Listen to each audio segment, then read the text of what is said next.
Sunny San Diego. I want to go over 5 more mistakes I keep seeing, or 5 things you're doing wrong in Chi Sao. So let's just start here.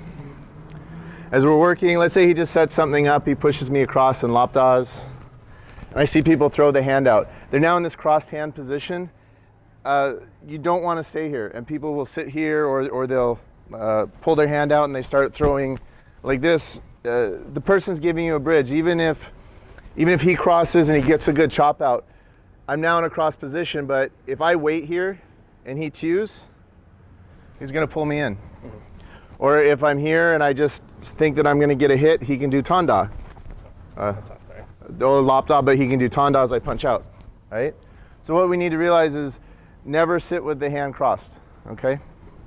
So let's say he gets advantage, he crosses me, he does lopda. As soon as my hand comes up, I need to be moving and attacking both the arm and the body. Now, because of the way he attacked, he's actually set himself up so I've got the side of the body. And then I can get rid of him. So one more time. He lops, I chop, and I immediately move in for the attack.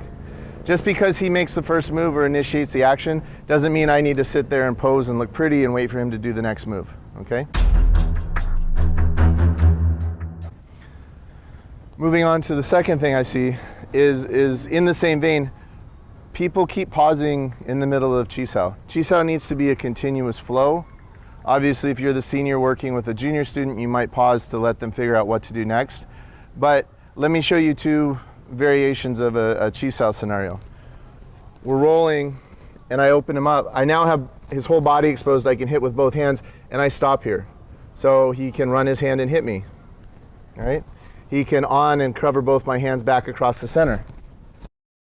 Can do a double lop, pull me in and hit me. See, so by getting to a position and pausing and waiting for him to take an action, I'm actually setting myself up to lose that scenario or to get taken advantage of. So what's better is I'm rolling, I create space, I hit, based off of his response, I hit again and again until I can get to a position where I've got dominance, right? Coaching is one thing, but when I see free Chi Sao and people pausing, you really need to move on and continue the action. Like we talked about in the last video, follow Chum Q. Make a bridge, cross the bridge, destroy the bridge, finish the scenario, and then reset. The next problem I see is that people don't use space properly. They're not using movement in Chi Sao. So if someone takes space or closes space, they often just sit there flat-footed. If I'm rolling with Ilya and I apply pressure and he steps away and I just sit here, I'm open to a long distance attack, a punch or a kick. Now, I know all of you don't continue to fight once there's separation, but you have to think about fighting in the street or sparring. He still has the option to hit me. So if I push and he steps back and chops my throat, I'm open.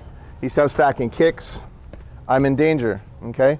So the first way to resolve that is when I apply pressure and I feel my partner stepping away, I immediately flow in. I don't let him add that space, okay?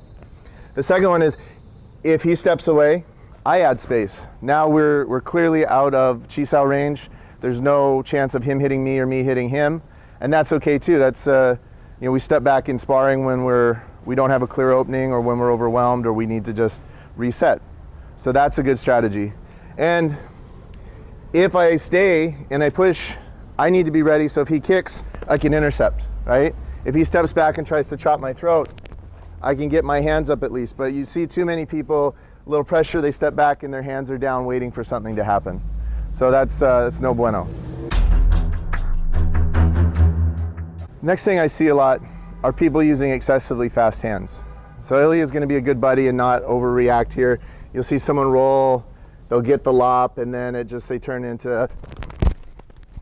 And it's nice that you can punch fast. It's nice that you've got that speed, but you need to execute good, clean techniques for a couple reasons. One, when you see someone start doing this, their partner often suddenly goes rabbit in the headlights. They don't know what to do. You're not helping your training partner. And if you're sparring, you're not demonstrating that you can land clean, crisp, powerful techniques. So he's just going to let me get some free striking out once I create the opening. See, I can even speed it up one more level. Right? But at no times are my hands just flailing or my hands shaking. And when you attack, even when you attack fast, it has to be clean, crisp technique, or you're not helping yourself get better, and there's a chance of making your partner a little gun shy or even injuring them. So you'll see people Chi Sao and one person strikes and the other person strikes, and it turns into this big patty cake game. Not only is the distance wrong for Wing Chun, but no one is following the story of Wing Chun. They're just throwing free strikes and not well-timed strikes, not strikes with good distance. Basically, it's just sort of flailing around. There's a little video online of two rabbits fighting, and that's exactly what it looks like. They're just sort of pawing at each other's face. The key is, I open with a strike. He hits up the middle. I take advantage of that, and I close the distance, right?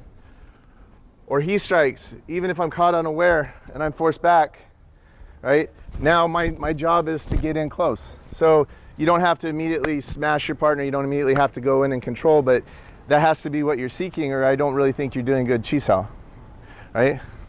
Ideally, I hit, I trap, I control the bridges, and I strike, right? Or I hit, I get to the outside, now I have control and I can hit, right? So it's all about setting up sequences of techniques. It's not just about flailing around.